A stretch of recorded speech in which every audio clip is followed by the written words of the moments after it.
Ler a Bíblia toda e sempre é dever de todo cristão. E todo crente, em algum grau, sabe disso. Porém, muitos crentes nunca sequer leram sua Bíblia inteira. Ou talvez até tenham começado. Outros, infelizmente, ainda nem terminaram um livro da Bíblia. E quando você vai questionar no meio dos próprios crentes o motivo deles não terem lido a Bíblia toda, as respostas são as mais diversas. Eles podem culpabilizar a si mesmos dizendo: bom, eu acabei negligenciando e vou ter que voltar do começo para ler de novo. Outros atribuem a culpa à própria Bíblia. Quando eu cheguei em Levítico eu desisti, cara, muita coisinha para ler. Mas eu posso te garantir que a grande corrente que impede os crentes de lerem a Bíblia inteira são aqueles planos de leitura diária para você ler a Bíblia toda em um ano. Meu irmão, calma aí. Sei que isso ajuda algumas pessoas, principalmente novos convertidos. Mas quando você está falando de um crente maduro, isso aí mais atrapalha do que ajuda. Atrapalha o crescimento dele como crente. E aí você pode dizer: quem é esse moleque pra dizer uma coisa dessas? E eu te digo, graça e paz, aqui é o Gaba, mais um vídeo, mais um conteúdo. Esse ano eu li a Bíblia toda pela segunda vez, na ordem, do Gênesis ao Apocalipse. Que a segunda leitura da Bíblia inteira foi mais prazerosa que a minha primeira leitura. Porque pra minha primeira leitura, segunda, eu li do jeitinho que o cânon está organizado. E eu quero te encorajar a fazer o mesmo. Fica nesse vídeo porque ele é diferente de todos os outros sobre esse assunto. Irmão, eu vasculhei o YouTube. E todos os vídeos que se propõem a te ensinar a ler a Bíblia toda, ou espiritualizam demais a leitura, ou deixam ela extremamente técnica. Se for para falar de espiritualidade, eu posso falar as coisas mais impressionantes aqui. Posso passar um vídeo todo aqui só elogiando a palavra de Deus. E se for para falar de técnica, em 3 meses você consegue ler a Bíblia toda se você ler 13 capítulos por dia de todos os livros. É verdade, viu? Mas, gente, essas informações ainda são muito rasas. É por isso que hoje, mais do que espiritualidade, mais do que técnica, eu quero te passar uma mentalidade que vai te auxiliar na sua leitura bíblica. Mentalidade essa que consiste em 4 pontos. E o primeiro ponto aqui é: desapegue de todo o plano de leitura bíblica anual. E se apegue ao plano bíblico que Deus fez para você. Se a sua Bíblia começa em Gênesis e acaba em Apocalipse, esse é o plano de leitura que Deus nos deu. Sistematizado por mãos humanas, mas entregue por Deus. E vale lembrar que está sistematizado na ordem da revelação divina. Porém, aqui vale algumas ressalvas sobre organização do cânon bíblico. O próprio Jesus Cristo nos mostra que a organização da Bíblia, pelo menos o Antigo Testamento, era diferente do jeito que está na nossa Bíblia. O antigo cânon continha o Pentateuco, os históricos, os proféticos e, por fim, os livros poéticos. Exatamente, Jó, Salmos, Provérbios, Eclesiastes, Cântico dos Cânticos. Todos esses livros ficavam lá no finalzinho do Antigo Testamento e não no meio. Porém, os Salmos estarem no meio da Bíblia agora faz muito sentido, faz mais sentido do que você imagina, na verdade. Os livros poéticos, eles não são livros sobre lei, não são livros sobre profecia, são livros que unem essas duas coisas, mostrando o sentimento do coração do povo de Deus em relação à lei e às profecias. É mais para trazer a noção da função dos salmos dentro da Bíblia. A função dos livros da lei é falar sobre as promessas de Deus e a maneira de se comportar diante delas. Os livros históricos mostram como as pessoas se comportavam diante das promessas de Deus. Os poéticos, como já bem falado, expressavam o coração do povo em relação a isso. E os livros dos profetas comentavam a lei e as histórias que envolviam a lei. Esses são os profetas, os comentaristas. A Bíblia possui comentário bíblico embutido. O Novo Testamento segue esse mesmo padrão. Os evangelhos falam sobre como Jesus Cristo cumpre toda a lei. Atos dos Apóstolos possuem narrativas de como os discípulos de Jesus se comportaram em relação ao cumprimento dessa lei. E as cartas apostólicas são comentários dessa história. E claro, não nos esqueçamos da literatura apocalíptica. Entendendo a estrutura história, comentário, você pode agora desbravar a sua Bíblia e ler sem medo, entendendo o jeito que ela funciona. Eu sou o Gaba e até a próxima! Eu tô brincando, gente, pelo amor de Deus. Lembra que eu falei que são 4 pontos para a mentalidade? A mentalidade aqui, o mindset, constitui-se em 4 pontos. E o segundo é a perseverança. Lê todo dia, lê com calma, ler sempre. A Bíblia é inesgotável, você nunca vai terminar de ler no sentido amplo do termo terminar. Se esse vídeo acabasse aqui, eu cairia exatamente naquilo que eu estou criticando nesse vídeo. Mas não vai acabar, porque agora vamos para o terceiro ponto dessa mentalidade para ler a Bíblia toda. E esse aqui é com certeza o ponto mais importante para você. Para você que quer ler sua Bíblia toda, quer desempoeirá-la. Você que não quer acreditar em qualquer coisa que preguem para você. Você que quer... Na verdade, isso é uma coisa que eu quero. Eu não quero que você simplesmente leia a sua Bíblia toda. Eu quero que você feche a última página dizendo: meu Deus, eu acabei de ler o melhor livro da minha vida. Esse aqui é o melhor livro de todos. Meus irmãos, minhas irmãs, eu vos apresento a história da Bíblia.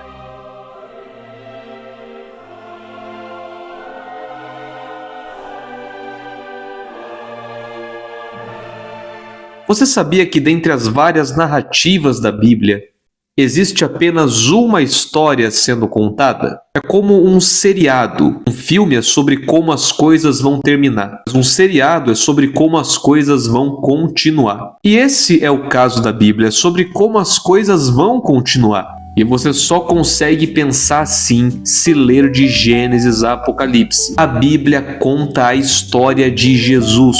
E se eu te perguntar qual que é a história de Jesus, você pode me dizer: bom, ele nasceu de uma virgem, ele viveu nessa terra fazendo discípulos, pregando a palavra de Deus, aí ele confrontou o sistema religioso da época e foi crucificado, mas ressuscitou e voltará. Minha gente, tá muito bom, a história de Jesus como pessoa é essa mesmo. Mas começar do nascimento de Jesus, esse ponto aí é a metade da história. A história de Jesus começa em Gênesis. No princípio, a terra era sem forma e vazia, e o Espírito de Deus passeava sobre a face das águas que cobriam toda essa terra. Desse mundo sem forma e cheio de água cobrindo sua face, Deus começa a criar todas as coisas: os céus, a terra, a vida na terra, a vida nas águas e, por fim, cria o que é a coroa de sua criação: o homem. Homem esse que nós conhecemos como sendo Adão. De todos os seres vivos que Deus criou, esse foi diferente, pois o homem foi o único ser que Deus não falou para que fosse criado através de um comando de voz. O homem foi a criatura que Deus fez com suas próprias mãos, a sua imagem e semelhança. Este também era o único ser vivo que não possuía uma companheira de sua mesma espécie. Portanto, Deus o faz dormir e, durante este sono, cria a partir de sua costela a sua companheira. Nós não sabemos muita coisa sobre a estadia de Adão e Eva neste jardim, que ficava no Éden, a não ser a regra que envolvia a estadia nesse lugar, no caso, não comer da árvore que estava no centro do jardim, e também a quebra desta regra. Eva, seduzida por Satanás, come do fruto proibido e também o entrega para que seu marido coma.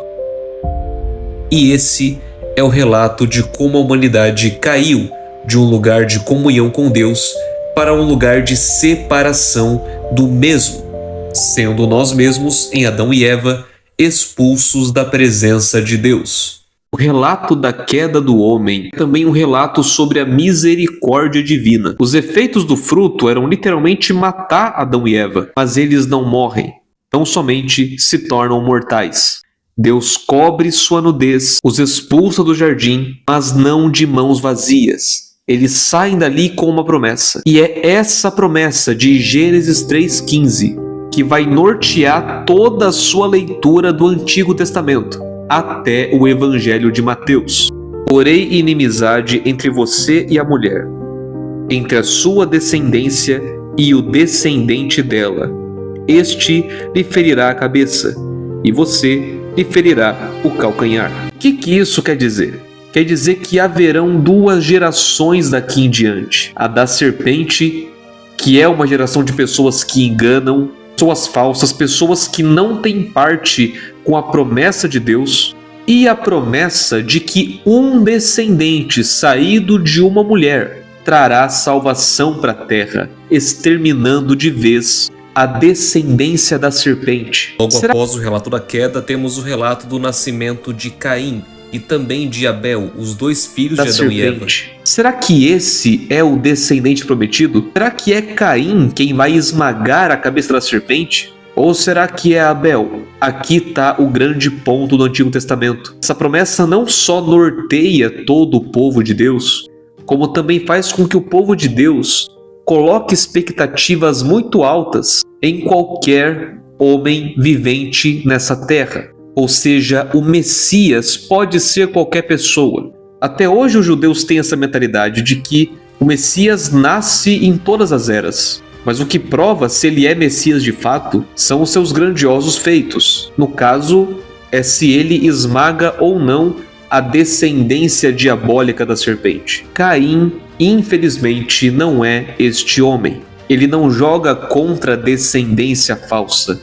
Ele joga contra a descendência verdadeira, matando Abel. Deus o pune com uma marca, ordena que ele seja nômade na terra, porém Caim desobedece isso e estabelece território. E assim começa a proliferação da descendência de Caim, violenta e perigosa. Lameque, um de seus descendentes, chega em casa se orgulhando de ter matado um homem e uma criança, e dizendo que se Caim é punido 7 vezes, Lameque será punido muitas vezes mais. Ou seja, a descendência de Caim é uma descendência que tem prazer na violência. É durante este período que Adão e Eva vão ter mais um filho registrado na Escritura. 7. Quando nós chegamos em Gênesis 6, nós vemos um paralelo gigantesco com o capítulo 1 de Gênesis. Se no capítulo 1 Deus olha para a criação e vê que tudo é muito bom, no capítulo 6 ele vê o estado em que está a terra e percebe que nada vai muito bem. E o que Deus vai fazer?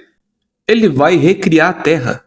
Como? Começando do zero, usando como instrumento um homem que se chama descanso, ou melhor dizendo, Noé. O dilúvio é o ato de recriação da parte de Deus, assim como era no princípio, antes de todas as coisas, tudo cheio de água, para que o mundo reapareça, dessa vez com novas pessoas e pessoas com uma nova missão. Será que Noé é o Messias? Será que esse é o descendente que esmaga a serpente? Não. No jardim de Deus no Éden havia um fruto de efeitos desastrosos que ao ser comido revelava a nudez do homem. E Noé está agora em um lugar dado por Deus, cercado por um fruto que é feito por Deus, mas que o seu mau uso traz efeitos desastrosos. E Noé, depois de encher a cara, fica nu. Seu filho o vê, há muitas discussões sobre este momento da Escritura. Noé amaldiçoa o seu filho. Minha gente, o segundo Adão também caiu, dentro dos mesmos moldes da queda do primeiro Adão. Mas ainda não acabou. Há uma promessa de Deus a ser cumprida. O relato seguinte ao fim do dilúvio é sobre uma cidade que é levantada contra Deus. Uma cidade que quer estar acima de Deus, ter mais poder que Deus. E então a Trindade desce dos céus, confunde as línguas dos trabalhadores daquela construção, parando completamente aquela ideia e nos dando em 11 capítulos tudo que vai se repetir ao longo das próximas páginas: criação, destruição, recriação, homens levantados como instrumentos de Deus para participar disso, e a presença de uma cidade que se levanta contra Deus. Abraão, o patriarca, a figura mais importante do Antigo Testamento, inicia uma nova era dentro da história de Deus, sendo ele a pessoa escolhida para impulsionar o cumprimento da promessa de Deus. Em Abraão, seminalmente, está o descendente que esmaga a cabeça da serpente. Os patriarcas não são perfeitos, mas os patriarcas cumprem seu papel. Constantemente os patriarcas mentem, enganam, fraquejam na fé. E é por isso que eles constantemente são lembrados de que eles em si não são a promessa, mas que eles carregam essa promessa. O final da era patriarcal é relatado justamente com a escravização do povo de Deus no Egito. Quando Moisés, um homem criado no Egito, e renunciou aos prazeres do Egito, é escolhido por Deus para libertar aquele povo. Olha aí mais uma vez uma cidade que sente que pode parar o plano de Deus, o povo de Deus. Moisés não é a semente, Moisés não tem relação direta em parentesco com a semente, porém Moisés é escolhido para guiar o povo que carrega essa semente. Descendente da mulher, você vai me ouvir dizer isso o tempo todo. O descendente que esmaga a cabeça da serpente está ali no meio daquele povo, seminalmente. Certamente que Moisés e Arão não podem ser essa semente, não podem ser esse Messias. Eles apresentam relatos de queda durante toda a escritura, durante toda a narrativa. Talvez o guerreiro Josué pudesse ser o descendente. Em Josué também tem relato de queda. Todos os juízes apresentam um poderio esporádico que se acaba assim que eles morrem ou cumprem aquilo que Deus os chamou a fazer. Os juízes são as pessoas que mais derrubam aquela ideia de que o Messias pode ser qualquer pessoa, mas são também os juízes que fazem com que o povo pare de depender só de homens e comece a depender de Deus. Eles reajustam a expectativa do povo e colocam ela no lugar certo. A época dos reis talvez seja a de maior agitação em relação a essa promessa, pois os 2 primeiros reis de Israel têm tudo a ver com essa promessa. Uma das primeiras vitórias de Saul é contra o rei chamado Naás, e o nome Naás significa literalmente serpente. E se aquele Naás fosse a serpente e Saul fosse o Messias, estava tudo pronto. Ou estaria se Saul não decidisse adorar a si mesmo ao invés de adorar a Deus. O que fez com que ele e Samuel se encrencassem bastante. O que fez com que fosse estabelecido um padrão de relacionamento complicado entre reis e profetas. O sucessor de Saul, o rei Davi, não só se tornou um alvo de grande agitação em prol da promessa, como se tornou um padrão messiânico para quando a promessa se cumprisse. Ele ataca seu primeiro inimigo com um golpe na cabeça. Ele estabelece de volta a adoração a Deus com a Arca da Aliança. Ele é o pai do Messias. E depois de Davi foi muito difícil haver um rei que trouxesse esperança de que Deus cumprisse sua promessa. E em meio a um cenário de reis corruptos, felizes, profetas são levantados, de modo que sempre consolam o povo, relembrando da promessa que Deus fez. E o descendente irá chegar. Uma nova aliança será feita. E passada toda essa história, nós temos finalmente o nascimento de mais uma pessoa. Esse nasceu de uma virgem, sem que ela precisasse ter relações sexuais para isso. Ele foi um milagre operado no ventre de uma mulher, pelo próprio Espírito de Deus. Ou seja, ele está nascendo a partir da semente da mulher. E meu irmão, a Bíblia toda está organizada de modo que você entenda essa história. Recapitulando, de Gênesis aos históricos, a história é contada. Os proféticos, a história é comentada. De Mateus a Atos dos Apóstolos, a história da semente é contada. E os apóstolos comentam todo esse ocorrido. Os poéticos são livros que falam de esperança, ligadas a essa promessa, e as profecias que comentam essa promessa. Jó constantemente fala de uma esperança que fica no final. Os salmos exultam a lei de Deus e suas promessas. Os provérbios falam da dependência de Deus para seguir a lei de Deus. Eclesiastes fala sobre a necessidade de um governante justo. Cântico dos Cânticos é um livro sobre um casal que está nu, dentro de um jardim, como um retrato da esperança de um retorno à inocência no jardim. E agora, em quarto e último lugar, ler a Bíblia toda nos traz esperança. O final da Bíblia, o livro de Apocalipse, finaliza seguindo toda aquela linha de criação, destruição, recriação. A Trindade mais uma vez vence a grande Babilônia, que vai estar presente sim no fim dos tempos. Jesus Cristo estabelece seu governo nessa terra e nos dá de comer do fruto da árvore da vida, aquela árvore que fomos impedidos de comer no Éden. Nos será dada livremente para nos curar e libertar de nossa condição pecaminosa. A Bíblia é incrível. A partir desse vídeo, cara, você nunca mais vai ler ela do mesmo jeito. E toda vez que você fechar a última página da Bíblia, você nunca mais vai enxergar esse mundo do mesmo jeito. Precisamos ler a Bíblia toda e sempre. Vai ler a Bíblia inteira? Leia com aquela mentalidade. Deus já nos deu um plano de leitura bíblica. Precisamos perseverar e ler todos os dias. A Bíblia conta uma história, a história de Jesus. Ler a Bíblia inteira nos traz esperança. E meu irmão, se esse vídeo aqui fez sentido para você, se esse vídeo acrescentou algo à sua vida, então considere se inscrever nesse canal, deixar o seu like e compartilhar este vídeo. E de ler a sua Bíblia. Eu sou o Gaba e até a próxima.